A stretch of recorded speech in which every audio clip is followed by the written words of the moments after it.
ससुराल में प्यार ही नहीं मिला। क्या नहीं मिला? प्यार नहीं मिला। ये क्या बोलते हैं मेरे पति, पुरानी बातें लेके बैठी है, लेकिन बहुत सारी चीजें गलत हुई हैं मेरे साथ। इतनी बातें लेके बैठोगी इसलिए मोटी हो। Modern problem, modern solution. Casual fat shaming equals mental clarity. यही तो नहीं कर पाते आजकल के काउंसलर्स। हमारे शरीर में, हमारे डीएनए में टिनोमोलिस करके है, टिनोमोलिस। एंड ये क्या होता है, टिनोमोलिस जो है 21 साल बाद कहते हैं कि वो श्रिंक होने लगता, बंद हो जाता, ग्रो नहीं करता।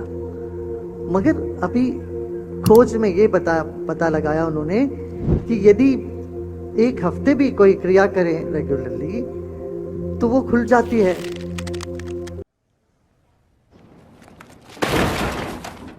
और लगातार आप करें 40-50 दिन, आपके टिनोमोलिस वापस ग्रो होने लगता है। माने आप 2 साल गेन करते हैं आपके जीवन का। मैं कब हो गया ये? माने 2 साल आप इस तरह से एजिंग प्रोसेस को रिवर्स कर रही है ये तो सर बात कर रहे हैं टीलोमियर की और टीलोमेरेज की, दोनों को इन्होंने कंफ्यूज कर दिया, बट दैट्स फाइन। तो यहाँ पर ये बहुत ही बड़ा क्लेम कर रहे हैं कि सुदर्शन क्रिया से या किसी प्रकार के ध्यान से टीलोमियर्स की जो शॉर्टनिंग होती है वो कम हो जाती है और इंसान की आयु बढ़ जाती है। बहुत ही ज्यादा बड़ा क्लेम है। हेलो फ्रेंड्स, मेरा नाम है रवि, यह लॉजिकल आयाम और आप देख रहे हैं इंस्टा ज्ञान का एक और एपिसोड। तो क्या होते हैं टीलोमियर्स और टीलोमेरेज? तो टीलोमियर जो है वो हमारे क्रोमोसोम्स जो होते हैं हर सेल में, उसके एंड में कैप की तरह होते हैं जो हमारे क्रोमोसोम्स को प्रोटेक्ट करके रखते हैं। हर बार जब कोई सेल डिवाइड करती है तो क्रोमोसोम्स का बंटवारा होता है और टीलोमियर्स थोड़े से शॉर्टन होने लग जाते हैं। इसे घिसना समझ लीजिए। एक लिमिट तक टीलोमियर्स को घिसते घिसते एक समय ऐसा आता है जब सेल खुद को डिवाइड करना बंद कर देती है। ये सेल का एक नेचुरल प्रोसेस है जिसे कहते हैं रेप्लिकेटिव सेनेसेंस, जिसकी मदद से हमें पता चलता है कि टीलोमियर्स जैसे ही इतना शॉर्टन हो गए तो उसको सेल डिवीजन को बंद करो। यानी टीलोमियर्स सीधे सीधे हमारी एजिंग से, सेल के फंक्शन से और कैंसर से, इन सभी से जुड़े हुए हैं। टीलोमेरेज एक ऐसा एंजाइम है ऑन द अदर हैंड जो टीलोमियर्स को लंबा करने का काम कर सकता है और ये एंजाइम ज्यादातर स्टेम सेल्स में, जर्म सेल्स में और बहुत इंटरेस्टिंगली कैंसर सेल्स में भी बहुत ज्यादा पाया जाता है, क्योंकि कैंसर सेल्स अनकंट्रोल्ड डिवीजन कर सकती हैं। नॉर्मल सोमेटिक सेल्स में टीलोमेरेज की मात्रा या तो बहुत कम होती है या ना के बराबर। तो जैसा मैंने बताया कि सेल एक तरह से जब टीलोमियर शॉर्टनिंग हो जाती है तो सेल डिवाइड करना बंद कर देती है और उसको मृत्यु की प्राप्ति हो जाती है, which is absolutely normal process. अब यहाँ पर जो सर क्लेम कर रहे हैं सुदर्शन क्रिया करने से टीलोमियर्स खुल जाते हैं, वापस बड़े हो जाते हैं, ये दावा पूरी तरह से स्यूडो साइंटिफिक, मिस इन्फॉर्मेशन और मिसलीडिंग है।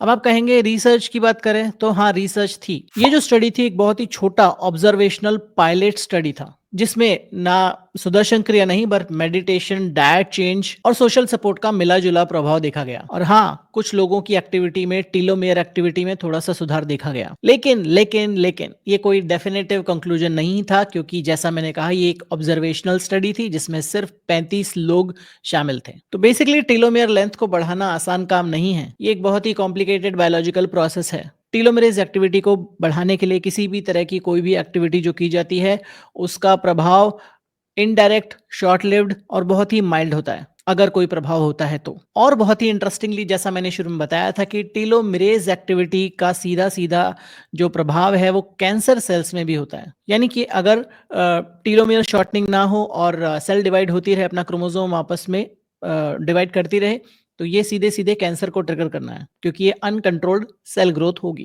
जो कैंसर में होती है। ना ही सिर्फ ये बहुत बड़ा टॉल क्लेम है, ऐसा कुछ कहीं पर भी किसी भी स्टडी में नहीं देखा गया। और ये जो 2 साल वाला क्लेम है कि 2 साल आपकी लाइफ बढ़ जाएगी, ये भी बहुत बड़ा फैब्रिकेटेड क्लेम है। और ये बेसिकली किसी भी स्पिरिचुअल टेक्निक को स्यूडोसाइंस की आड़ में मार्केट करने की सिर्फ एक कोशिश है। जी हाँ, सुदर्शन क्रिया से, किसी भी मेडिटेशन से आपका स्ट्रेस कम हो सकता है, आपको मेंटल रिलैक्सेशन मिल सकता है, no doubt about that. But उसको बोल देना कि टीलोमियर्स खुल जाएंगे और टीलोमेरेज एक्टिविटी बढ़ जाएगी, ये कहना बहुत बड़ा झूठ है। तो क्या करना चाहिए अगर आपको लंबी उम्र और कैंसर फ्री लाइफ चाहिए? तो आपको हम बहुत बार बता चुके हैं, बैलेंस डाइट लीजिए, एक्सरसाइज कीजिए, स्मोकिंग और ड्रिंकिंग से बहुत दूर रहिए और ऐसी रील्स से भी। सबसे इंपॉर्टेंट है अपनी नींद पर काम करना और अपने स्ट्रेस को मैनेज करना। तो जैसा आपको पहली रील से पता चल ही गया होगा कि आज हम पड़ताल कर रहे हैं न्यूट्रिशन और हेल्थ से जुड़े हुए बड़े बड़े टॉल स्यूडो साइंटिफिक क्लेम्स की। अब कैंसर की बात कर ही रहे हैं तो ये रील जरूर देख लीजिए। शुगर और कैंसर का क्या रिलेशनशिप? डायरेक्ट रिलेशन है, अरे जोना हिल भाई साहब, किस लाइन में आ गए आप? डायरेक्ट रिलेशन है। अगर आपको कैंसर को कंट्रोल करना है, आपको शुगर छोड़नी ही चाहिए। अगर आप शुगर लगातार ले रहे हो, समवेयर डाउन द लाइन आप कैंसर का वो एक एनवायरनमेंट क्रिएट कर रहे हो, because cancer cells thrives on C6H12O6। Cancer cell thrive on C6H12O6, so does our normal cells, क्योंकि जो हमारा कार्बोहाइड्रेट मेटाबॉलिज्म है, जिसकी अगेन बात हम पुराने वीडियोस में कर चुके हैं। आई डोंट नो मुझे कितनी बार ये बोलना पड़ेगा, बट ठीक है, वो फिर से करूंगा, फिर से करूंगा, फिर से करूंगा। तो जो हमारा मेटाबॉलिज्म है, नॉर्मल सेल का मेटाबॉलिज्म, वो ग्लूकोज आधारित है। ग्लूकोज हमारे पूरे शरीर के मेटाबॉलिज्म का सबसे सेंट्रल पार्ट है। तो चाहे कैंसर सेल्स हो, नॉन कैंसर सेल्स हो, सभी ग्लूकोज ही लेंगी और उसी से मेटाबॉलिज्म चलेगा। Glucose is sugar, so you have to cut down on sugar. आपने अगर कैंसर से बचना है, कैंसर से अपने आप को सेफ रखना है, कैंसर से अगर आपको जल्दी हीलिंग करनी है, ऑन्कोलॉजिस्ट कहते हैं कि अरे कुछ नहीं, कोई फर्क नहीं पड़ता, आप शुगर खाओ, चीनी खाओ, इन सब उसमें मिथ में मत पढ़ो कि चीनी से नहीं होता। 100% होता है। अब आप अभी तक समझ ही गए होंगे कि ये कोई मेडिकल डॉक्टर नहीं है, ये कोई ऑन्कोलॉजिस्ट नहीं है, क्योंकि इन्होंने खुद ही बोला कि ऑन्कोलॉजिस्ट बोलते हैं उसका उल्टा करो। वो सेम आचार्य मनीष फिनोमिनन है यहाँ पर भी, कि जो डॉक्टर बोलते हैं उसका उल्टा करो, क्योंकि आपको हील होना है, और जो मैं बोल रहा हूँ वो सही बोल रहा हूँ। जनरली हम किसी के क्वालिफिकेशन पर नहीं जाते, हम उस व्यक्ति के विचारों की पड़ताल करते हैं, उसके विचारों को ही हम डिबंक करने की कोशिश करते हैं। बट यहाँ पर मुझे ये वाला रूल थोड़ा तोड़ना पड़ेगा, क्योंकि ये बात है कैंसर की जो बहुत ही ज्यादा सीरियस मुद्दा है। इनको कंप्लीट कर लेने देते हैं, फिर आगे बढ़ते हैं। आपको चीनी छोड़ देनी चाहिए। I am talking out of 22 years of my cancer practice. 22 years इनको अपना होम्योपैथी का जो बैचलर्स है वो किए हुए भी बेयरली हुए हैं। तो 22 ईयर्स से कैंसर प्रैक्टिस कैसे कर रहे हैं? ये हैं होम्योपैथिक डॉक्टर, BHMS इन्होंने किया है, उसके बाद इन्होंने मास्टर्स किया, फिर उसके बाद PhD किया ऑन्कोलॉजी में। पता नहीं कहां से, क्योंकि उसका पता मैं नहीं लगा पाया। एक तो इनको ढूंढना बहुत मुश्किल था, क्योंकि बार बार जोना हिल की पिक्चर आ रही थी। तो basically he is a homeopathic doctor, nothing wrong in that. मतलब होम्योपैथी के बारे में जो भी साइंटिफिक विचार हो वो अलग बात है। यहां पर ये प्रॉब्लमेटिक क्यों है? क्योंकि होम्योपैथिक डॉक्टर कैंसर को ठीक नहीं कर सकता, ये गिवन है। जो इन्होंने PhD करी है वो नॉन क्लिनिकल PhD है, क्योंकि होम्योपैथिक डॉक्टर अगेन कोई क्लिनिकल ऑन्कोलॉजिकल PhD नहीं कर सकता, इट्स नॉट अलाउड। तो बेसिकली जो भी अगर आपको PhD करनी है ऑन्कोलॉजी में, क्लिनिकल PhD करनी है ताकि आप पेशेंट्स को किसी भी तरीके से ट्रीट कर पाए, तो आपको उसके लिए क्लिनिकल PhD करनी पड़ेगी। उसके लिए आपको कम से कम MBBS करना पड़ेगा या फिर MSc करना पड़ेगा क्लिनिकल ऑन्कोलॉजी में, इस तरह की रिलेटेड फील्ड्स में जिसमें आपने क्लिनिकल प्रैक्टिस की होते हैं। बट यहाँ पर ये क्वालिफाइड नहीं है इस तरह की बातें करने के लिए, जो आपको उनके विचारों से पता चल गया होगा अभी तक। शुगर छोड़ने से आपका कैंसर ठीक नहीं होगा। शुगर छोड़ने से आपको कैंसर में किसी भी तरह का फायदा नहीं होगा। शुगर की क्वांटिटी को कम करने से आपको एक फायदा जरूर होगा कि आप ओबेसिटी का शिकार नहीं होंगे। तो ये जो इनडायरेक्ट चीजें हैं, ओबेसिटी और डायबिटीज, ये सारी चीजों से आप बच जाएंगे। और ओबेसिटी डायरेक्टली अफेक्ट करती है कैंसर को, स्ट्रोक को और बाकी सारी बीमारियों को, लाइफस्टाइल जनरेटेड बीमारियों को। पर सिर्फ शुगर खाने से अगर आपको कैंसर हो जाए या सिर्फ शुगर खाने से आपका कैंसर ठीक हो जाए, ये बातें बहुत बड़े बड़े स्यूडो साइंटिफिक क्लेम है। और इस तरह के पॉडकास्ट, जैसे मैंने बहुत पहले बोल चुका हूं, इस तरह के पॉडकास्ट बंद होने चाहिए। इस तरह के पॉडकास्ट पर जबरदस्त पॉडकास्ट टैक्स होना चाहिए, क्योंकि कोई भी टॉम डिक एंड हैरी आकर कुछ भी बकवास कर देता है पॉडकास्ट में। और I don't want to get into कि पॉडकास्ट में पैसे देकर आते हैं कि नहीं, it's none of my business. मेरा बिजनेस यही है कि मिस इन्फॉर्मेशन और स्यूडो साइंस ना फैले। और क्वालिफिकेशन एक चीज होती है, बट और वहां पर हम ज्यादा स्ट्रेस नहीं देते, क्योंकि साइंस पढ़ना ना पढ़ना एक व्यक्ति का पर्सनल चॉइस है। बट जहां पर बात आती है क्लिनिकल प्रैक्टिस की, तो आपको समझना पड़ेगा कि क्लिनिकल प्रैक्टिस करने के लिए किसी इंसान का क्वालिफाइड होना कितना ज्यादा जरूरी है। क्योंकि अगर ऑब्वियसली बात है, कॉमन सेंस की बात है कि आप किसी भी ऐसे डॉक्टर के पास नहीं जाएंगे जिसकी क्वालिफिकेशन को आप ट्रस्ट नहीं कर रहे हैं। तो जो भी क्लिनिकल प्रैक्टिसेस में क्वालिफिकेशन और एक्सपीरियंस बहुत ज्यादा जरूरी है, और यहाँ पर इन व्यक्ति के पास अनफॉर्चुनेटली वो दोनों ही नहीं है। नथिंग ऑन हिम पर्सनली, मैं इनको जानता नहीं हूँ, I don't care what he does, but सिर्फ इस पॉइंट पर हम बात करें कि ये गलत है, रॉन्ग नंबर है, इनकी बात मत मानिए। Why people go to gym? Never ever any medical book says that you have to go to gym. Never ever any medical book says that आप cycling करो, trekking करो, मत करो. Don't do that. Wow, Arkada altar karbar, karkada kargar karbar, kargar karda altar karbar, altar karda markar karbar. This is the reason. You raise a very good point. क्यों आते हैं back pain? Back pain आता है because of unnecessary activities. तो sir बोल रहे हैं कि कोई मेडिकल बुक नहीं कहती कि एक्सरसाइज मत करो, ट्रैकिंग मत करो, साइकिलिंग मत करो, चुपचाप बैठ जाओ ताकि हमारा धंधा, डॉक्टर्स का धंधा दिन दूनी रात चौगनी तरक्की करता रहे। आजकल लोगों को बहुत ज्यादा बैक इश्यूज हो रहे हैं, तो लोग क्या करें? तो ये कह रहे हैं कि कुछ ना करो, घर पे बैठो, अपनी बैक को प्रोटेक्ट करो, जॉइंट्स को प्रोटेक्ट करो। ये जॉइंट्स को प्रोटेक्ट करने का सबसे वर्स्ट तरीका है। आप हर चीज को रिजेक्ट कर रहे हैं और ब्लैंकेट स्टेटमेंट दे रहे हैं कि ये मत करो, वो मत करो, और अपनी बैक को प्रोटेक्ट करो। अपने जॉइंट्स को, बैक को प्रोटेक्ट करने का सबसे बेहतरीन तरीका है उनको स्ट्रांग बनाना। उसके लिए अगर ये बोलते कि स्ट्रेंथ ट्रेनिंग करो, आउटडोर एक्टिविटी करो सेफली, तो मैं बोलता कि हाँ बिल्कुल सही बात करें डॉक्टर साहब, क्योंकि ये सबसे बेहतरीन, यूनिवर्सली बेहतरीन तरीका है अपने जॉइंट्स को, अपनी बैक को प्रोटेक्ट करने का, उसको स्ट्रांग बनाना। कोई भी स्ट्रांग चीज अपने आप प्रोटेक्ट हो जाती है और आप उसको बचा कर रखेंगे, कुछ नहीं करेंगे एक्टिविटी, तो वो अपने आप ही वीक हो जाएगी, कितना भी उसको बचा कर आप रखेंगे तो। क्या टू मच प्रोटीन आपकी किडनी को डैमेज कर सकती है? बिल्कुल, यही मैंने एम्फसाइज किया है। क्या ये सेम डॉक्टर है, डिफरेंट है? I can not tell the difference, but अगर सेम है, डिफरेंट है, डजंट रियली मैटर। बोल रहे हैं प्रोटीन को मत खाओ, ज्यादा प्रोटीन मत खाओ। सबसे पहला सवाल इनका होना चाहिए था, अगर मुझसे कोई सवाल पूछेगा तो मैं कहूँगा what do you mean by too much protein. Protein requirement जो होती है वो वेरी करती है पर पर्सन में। अगर आप सेडेंटरी हैं, यानी आप ज्यादा हिलते डुलते नहीं हैं, तो भी आपको अप्रोक्सीमेटली 0.8 से 1.2 ग्राम पर किलोग्राम ऑफ बॉडी वेट के हिसाब से प्रोटीन चाहिए। यानी 80 किलोग्राम के इंसान को 80 ग्राम प्रोटीन चाहिए। हम बार बार बता चुके हैं अगेन। वो फिर से करूंगा, फिर से करूंगा, फिर से करूंगा। इतना प्रोटीन तो चाहिए। और आप एक्टिव हैं, बहुत ज्यादा वर्कआउट करते हैं, स्ट्रेंथ ट्रेनिंग करते हैं, घूमते फिरते रहते हैं, बहुत ज्यादा एक्टिव रहते हैं, तो आपका प्रोटीन रिक्वायरमेंट बढ़ जाएगा। तो बहुत ज्यादा प्रोटीन का मतलब क्या? कि जो जिम में सप्लीमेंट्स दिए जाते हैं मसल्स बनाने के लिए, या आजकल लोग नॉन वेजिटेरियन डाइट इतना खा रहे हैं और सोचते हैं भाई एक्सरसाइज करेंगे तो उसमें वो यूज़ हो जाएगा। ऐसा नहीं है। Non vegetarian diet, high protein intake से इतना ज़्यादा यूरिक एसिड और यूरिया जनरेट होता है कि वो किडनी पे बहुत बड़ा लोड है। ये बोल रहे हैं कि बहुत ज़्यादा हाई प्रोटीन लेने से ये हो जाता है, वो हो जाता है। तो एक बात यहाँ पर नुआंस पकड़ने की चीज़ बहुत ज़रूरी है कि मसल्स बनाने के लिए जो सप्लीमेंट लिए जाते हैं वो हानिकारक हो सकते हैं। क्या ये स्टीरॉइड्स की बात कर रहे थे? अगर कर रहे थे तो I kind of agree with him. But अगर ये स्टीरॉइड की नहीं, सिर्फ प्रोटीन की बात कर रहे थे, जो इनकी बातचीत से लग रहा था, तो I do not agree with him at all.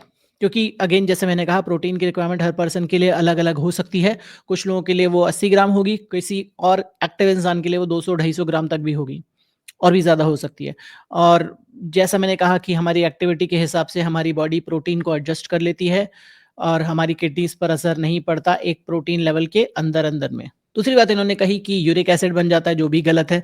Uric acid protein से नहीं होता प्राइमरली, हालांकि प्रोटीन से यूरिक एसिड बन सकता है, बट प्यूरिन रिच जो सोर्सेज होते हैं, जो प्यूरिन होता है, जैसे दाल बहुत ज़्यादा प्यूरिन रिच है, तो इस तरह के फूड्स को अगर आप खाएंगे तो यूरिक एसिड की समस्या बढ़ेगी, पर वो भी बहुत ज़्यादा आपको खाना पड़ेगा उसके लिए। तो एक नुआंस पकड़ना बहुत ज़रूरी है। अगर किसी से कोई सवाल पूछा जा रहा है तो वो एटलीस्ट उसको नॉलेज नहीं है, तो वो बोल सकता है आई डोंट नो, बट उसको गलत नॉलेज देना बहुत ही गलत बात है। और ऐसे लोगों को पूछना भी नहीं चाहिए, इस तरह के डॉक्टर से जिनको न्यूट्रिशन की कोई नॉलेज नहीं है। अगेन बहुत सारे लोग कमेंट में आकर बोलेंगे कि तुम क्या हो, तुम्हारी क्या औकात है, तू क्या है बे? अपील टू अथॉरिटी से मजे लेना बंद करें। ऐसे हालात में बेहतर यही है कि वक्त रहते इंसान सतर्क होकर अपने जज्बात को काबू में रखकर अपने कदम पीछे हटा ले और अपनी जिंदगी को एक नई दिशा की तरफ मोड़ने की कोशिश करे। इस वीडियो को लाइक बिल्कुल मत करना, सब्सक्राइब भी मत करना, शेयर तो बिल्कुल भी मत करना। क्या ही करूंगा मैं, लाइक शेयर और सब्सक्राइब कर। पर अगर आपको ऐसा लगता है कि आपको ये वीडियो पसंद आया तो इसको लाइक कीजिए, शेयर कीजिए और सब्सक्राइब कीजिए प्लीज। मिक्सी में डालो 60 ग्राम। आपने 100% ये रील देखी होगी, 100%, नो डाउट अबाउट दैट। तो देखते हैं इसके पीछे का सच क्या है। सत्तू का पाउडर क्या है? आपको पता नहीं सत्तू का पाउडर? वाह शाबाश शेर, मेरे पंजाबी मुंडा। बताओ सर। चना जी, भुना हुआ चना। ठीक है। आज भी बच्चों को नहीं पता भुना हुआ चने का इतने बेनिफिट है जिसकी काउंटिंग नहीं है। अगर आप 50 ग्राम भुना हुआ चना खाते हो ना, तो आपको 13 से 14 ग्राम प्रोटीन मिलता है। प्लस उसके साथ आपको मिलता है गुड अमाउंट में फाइबर, जो आपको डाइजेस्ट करने में हेल्प करता है। प्लस उसमें इतने आपको मिनरल्स मिलते हैं जो आपको वे प्रोटीन में कभी भी नहीं मिलते। अब अगर उसके साथ आप गुड़ का कॉम्बिनेशन कर दो, 5 से 7 ग्राम देसी गुड़, तो यूं सोच लो आप अपने बॉडी को लोहा बना रहे हो। अगर उसमें आप दूध भी डाल दो, सोने में सुहागा है वो चीज। तो शेक बनाना है तो पहले उसका पाउडर बना लो, मिक्सी में डालो, 60 ग्राम चना पाउडर बन गया, 1 गिलास दूध डाल दो, 1 केला डाल दो, 2 खजूर डाल दो और 5 ग्राम गुड़ डाल दो। मैं लिख के देता हूँ, 15 दिन वो पी ले कोई। और जो कहते हैं ना मेरे को कमजोरी रहती है या मेरे घुटने दुखते हैं, मेरे शरीर में जान नहीं रहती, 15 दिन कर लो, 16वें दिन आके खुद बोल के जाएंगे यार भैया कौन से डब्बे क्या होते हैं। ऊपर ऊपर से देखने पे ना आपको एक बहुत बेहतरीन सलाह दिख रही होगी कि देखो यहाँ तो ये तो हमारे पैसे बचा रहे हैं, ये तो हमें घर में ही प्रोटीन शेक बनाने की विधि बता रहे हैं, कितने अच्छे हैं sir. But not so fast, let's just analyse these two, sattu और whey protein side by side. ठीक है, इनको ट्रोल तो बहुत कर लिया गया, बट बेसिकली साइंस के लेवल पर ये बात कितनी सत्य है उसको समझना बहुत जरूरी है। सत्तू एक जो भुना चना है वो एक प्रोटीन का सोर्स हो सकता है, but that's not a very good source of protein. क्योंकि जब भी कोई प्रोटीन को हम देखते हैं किसी और प्रोटीन के कंपैरिजन में, जब साइड बाय साइड कंपेयर करते हैं तो सिर्फ ग्राम ऑफ प्रोटीन के बेसिस पर कंपेयर नहीं करते हैं। तो अब साइड बाय साइड कंपेयर करते हैं, जैसे सत्तू या भुना हुआ चना है तो उसके 100 ग्राम में आपको मिलेगा 18 से 22 ग्राम प्रोटीन, वहीं वे प्रोटीन के 100 ग्राम में आपको मिलेगा 80 ग्राम प्रोटीन अप्रॉक्सीमेटली, उससे ज्यादा ही मिलेगा। बल्कि जो सत्तू का अमाइनो एसिड प्रोफाइल है वो इनकम्प्लीट है, वे प्रोटीन का कंप्लीट है, उसमें सभी अमाइनो एसिड आपको मिलेंगे जो बहुत जरूरी हैं बिल्डिंग ब्लॉक्स मसल बिल्डिंग के लिए। डाइजेस्टिबिलिटी की बात जहां तक आती है, बायो अवेलेबिलिटी की बात जहां तक आती है कि अगर आप सेम अमाउंट ऑफ खाते हो प्रोटीन तो वो बॉडी में एब्जॉर्ब हो रहा है कि नहीं। मैं किसी भी वे प्रोटीन ब्रांड को यहाँ पर स्पॉन्सर नहीं कर रहा हूँ, मैं सिर्फ बात कर रहा हूँ प्योरली साइंटिफिक फैक्ट्स के बेसिस पर। तो ये जो उन्होंने रेसिपी बताई कि मिक्सी में डालो 60 ग्राम, फिर 1 गिलास दूध डालो, फिर बनाना डालो, फिर डेट्स डालो, फिर जगरी डालो, तो इस सब में आपको तकरीबन 600 से 700 कैलोरी आपकी बन जाती है। 650-700 कैलोरी से आपको मिल रहा है 19 ग्राम प्रोटीन। वहीं वे प्रोटीन में सेम चीज आप 150 कैलोरी के अंदर अंदर में आपको 26-27 ग्राम प्रोटीन मिलेगा। तो बहुत सारे लोग जो एक कैलोरी डेफिसिट वाली स्टेट में आना चाह रहे हैं वेट घटाने के लिए, फैट घटाने के लिए, उनको ये जो होगा वो पोटेंटली नुकसान करेगा, क्योंकि आप कभी भी कैलोरी डेफिसिट में नहीं आ पाओगे। तो सत्तू अच्छा है, आई एम नॉट सेइंग कि सत्तू एक खराब चीज है, बट एनर्जी बूस्टर की तरह, एक एनर्जी सोर्स की तरह अच्छा है, लेकिन वो प्रोटीन शेक का, वे प्रोटीन का ऑल्टरनेटिव नहीं है। अगर आपको भी लोग ऐसे कंफ्यूज करके रखते हैं, परेशान करके रखते हैं और आपको समझ नहीं आ रहा कि आप अपने करियर का क्या करें, किस दिशा में अपने करियर को लेके जाएं, तो you can reach out to me. I am a certified and experienced career guidance coach. मैंने बहुत सारे लोगों की हेल्प ऑलरेडी कर दी है and I can help you make your life easier and confusion free. Reach out to me. My email is getlogicalcareer@gmail.com or connect@logicalcareer.in. कि हम भूखे रहेंगे तो हम वेट कम कर लेंगे, ये सबसे बड़ा मिथ है। आप भूखे रहने से कभी भी वेट कम नहीं कर सकते, आपको बल्कि गैस ही बनेगी, फिर आपको पैंटासेट खानी पड़ेगी। मुझे जितनी भूख लगती थी मैं उससे ज्यादा खाती थी, लेकिन ये बहुत मैटर करता है कि आप खाते क्या हो। तो मुझे जब बहुत एक्सट्रीम लेवल पे भूख लगती थी तो मैं या तो क्यूकम्बर खा लेती थी या कैबेज या फिर ये गाजर और ये मतलब जो सैलेड्स के अंदर या स्प्राउट्स और ये सारी चीजों को मैं ज्यादा कंज्यूम करती थी और मैं उसको ओवरफिल करती थी। मतलब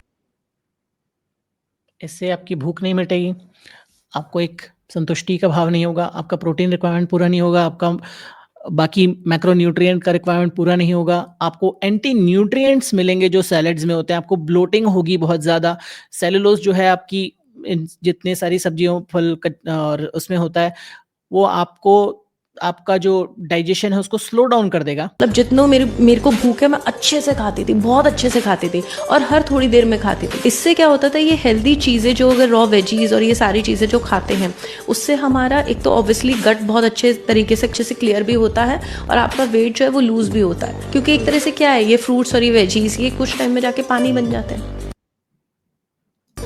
तो ये आपको एक तरह से वेट को रिड्यूस करने में हेल्प करते हैं। इसके साथ साथ आपको वेट ट्रेनिंग, मसल टोनिंग, ये सारी चीज़ें आपको करनी चाहिए ताकि जैसे जैसे लूज होता जाएगा वैसे वैसे बॉडी टाइट भी होती जाएगी। एक बात इन्होंने बहुत अच्छी कही, सिर्फ एक बात कही अच्छी कि स्ट्रेंथ ट्रेनिंग ज़रूर करें, उससे आपकी मसल टोनिंग होगी। टोनिंग जैसी बात बहुत पहले कही जाती थी फिटनेस और हेल्थ के सेक्टर में, बट टोनिंग तभी होगी जब प्रोटीन खाएंगे आप। तो प्रोटीन तो आप खा ही नहीं रहे, आप तो सैलेड खा रहे हैं पूरा दिन, तो उससे प्रोटीन कहाँ मिलेगा। तो रिगार्डलेस इस तरह की सलाह जो होती है, ब्लैंकेट स्टेटमेंट जो होता है ना, जो आपकी बॉडी के स्पेसिफिक रिक्वायरमेंट के हिसाब से ना बनाओ, वो डाइट चार्ट कभी ना फॉलो करें, वो न्यूट्रिशन प्लान कभी ना फॉलो करें। हर किसी की रिक्वायरमेंट अलग है, जैसे मैंने कहा प्रोटीन की रिक्वायरमेंट अलग है, कार्ब्स की रिक्वायरमेंट अलग है, सभी मैक्रो माइक्रो न्यूट्रिएंट्स की रिक्वायरमेंट हम सबको अलग अलग है, क्योंकि हम सबकी बॉडी टाइप अलग अलग है, हम सबका activity level, gender, age, physiological state सभी अलग अलग है, तो हम सबको अलग अलग न्यूट्रिशन की जरूरत है। बट इस तरह की जो मिसलीडिंग डाइट्स होती हैं उनकी जरूरत आपको नहीं है, जो बहुत टाइम से मार्केट में है, चलती रहेंगी आगे भी। तो सतर्क रहें, अगेन सावधान रहें। Last but not the least, celebrity diet. I don't have milk, I don't have sugar, I don't have carbs. And this is बचा क्या? exactly how you can look like Sara Ali Khan. I don't want to look like Sara Ali Khan. दूध, चीनी, मैदा और आटे से बनी चीजें अगर आप छोड़ सकते हो तो आप बचा क्या? अब आप पूछोगे तो खाएं क्या? बिल्कुल यही पूछूंगा मैं आपसे। ब्रेकफास्ट में खाओ स्प्राउट्स, नारियल, ड्राई फ्रूट्स, अंडे, वेजिटेबल्स एंड फ्रूट्स। कितने लोग रोज ब्रेकफास्ट में दूध, अंडे, ड्राई फ्रूट्स और स्प्राउट्स ये सब खा पाते हैं, या तो टाइम की कमी की वजह से या पैसे की कमी की वजह से। तो एनीवे खा सकते हैं तो बहुत अच्छी बात है, बट आपको दूध, चीनी और ये सब छोड़ने की जरूरत नहीं आउटराइटली, आपको कंट्रोल करने की और बैलेंस डाइट की जरूरत है। लंच में खाओ दाल चावल और डिनर में खाओ मिलेट रोटी विद सब्जी। Why millet? लंच और डिनर से पहले सैलेड खाना मत भूलना। हमारे मतलब आपको मत सिखा। अगर अपने किसी दोस्त को पतला करना चाहते हो तो इनके पास मत भेजना। होपफुली आपको आज का वीडियो पसंद आया होगा। इस तरह के वीडियोस हम बनाते रहते हैं, आपको मिसलीडिंग और स्यूडो साइंटिफिक क्लेम्स से बचाते रहते हैं। अगर वीडियो पसंद आया तो जरूर सब्सक्राइब कीजिए, और अगर बहुत ही ज्यादा पसंद आया तो हमारे मेंबर बन जाइए। मिलूंगा इस तरह की अमेजिंग वीडियो में यहाँ पर, तब तक अपना ध्यान रखिए एंड बी लॉजिकल।